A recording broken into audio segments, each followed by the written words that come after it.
በኢየሱስ ስም እግዚአብሔር ባርክ። አሜን። 10 ሺህ ብር የፍቅር ስጦታ ይሆነልን ብለው ትውልዱም ደግሞ መልእክት ያስተላልፉልን ብለው ነው የላኩት። ስሜ እንግላዊ አሰፋ ፍሬዎቼ ይባላል። አሁን ሙሉ በሙሉ ብነግር 68 ዓመት አገለገልኩ። ወንጌልን ሲነሳ በሌላ ነገር ውስጥ አልገባሁም። ከህፃንነት ጀምሬ ነው ክርስቶስን የተቀበልኩት። ምስክርነቴ ሲነግር አንድም ሰው ከኔ ጋር የሰሩት አንድ ሰው የለም። 2 ሰው አገኝቻለሁ። ዶክተር አዛይ ጡሜቦ የሚባለውንና ማቴዎስ አባትን አገኝቻለሁ። ሌሎች ሁሉ ሄደዋል። እግዚአብሔር እስከዛሬ ድረስ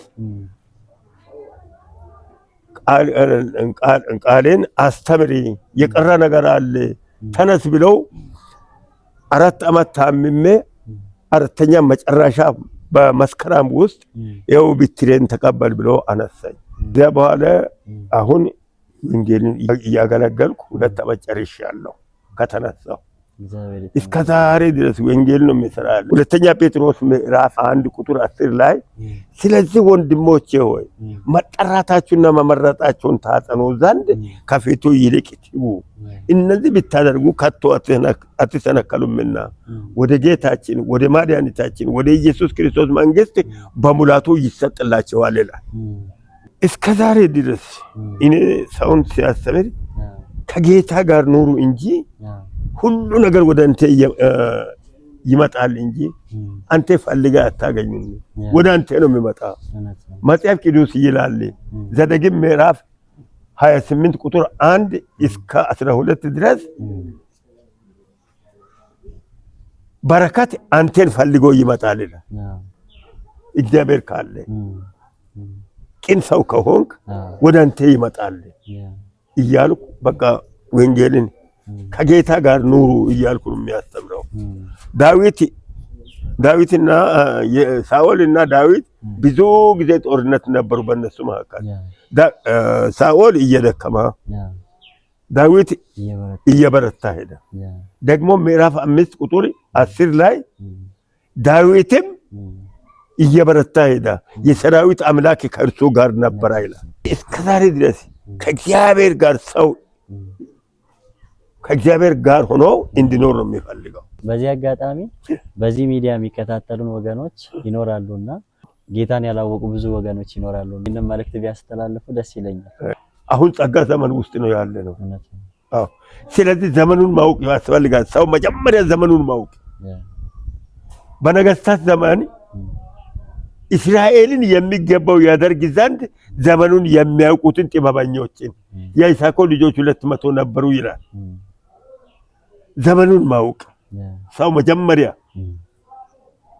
ወንጌልን የተቀበለ ሰው መጀመሪያ ዘመኑን ማወቅ፣ ክርስቶስን ደግሞ ግል መድኃኒት አድርጎ ማቀበል፣ ከዚህ የሚበልጥ ነገር የለም። ደግሞ እግዚአብሔር ከሰው ጋር ቢኖር ያ ሰውዬ ወደፊት ያድጋል እንጂ ወደኋላ አይልም። ስለዚህ ወንጌልን እንደ ነፍሳችን አድርገን መያዝ ነው። እስክንሞት ድረስ ወንጌልን መቀበል። ደግሞ ሄደን ደግሞ አዲስ ሰማይ አለ ለኛ፣ አዲስ ሰማይ። ዳዊት እንዲህ ይላል፣ ተገዝተናል፣ ነፃ ወጥተናል፣ ጌታችን ኢየሱስ ተቤዥቶናል። ሲኦልም ሻር፣ ሐዘንም ጠፋ፣ ንብረትም ደግሞ ተሸሸናል። ወደ ቤታችን ወደ አምላካችን እንደ ተስፋ የረጀው ሥጋ እንተዋለን፣ አዲስ ሕይወት ደግሞ እንለብሳለን ይላል። ስለዚህ ምድራውያን አይደለንም፣ እኛ ሰማያዊ ነን። እናመሰግናለን። ከኢየሱስ ብርሃናችን ነው ቤተክርስቲያን የተላከ የፍቅር ስጦታ አለ።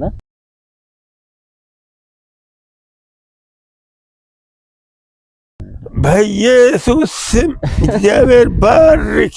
አሜን። ይሄንን ጋቢና እንዲሁም ደግሞ ይሄንን 10 ሺህ ብር የፍቅር ስጦታ ይሆነልን ብለው ለትውልዱም ደግሞ መልእክት ያስተላልፉልን ብለው ነው የላኩት።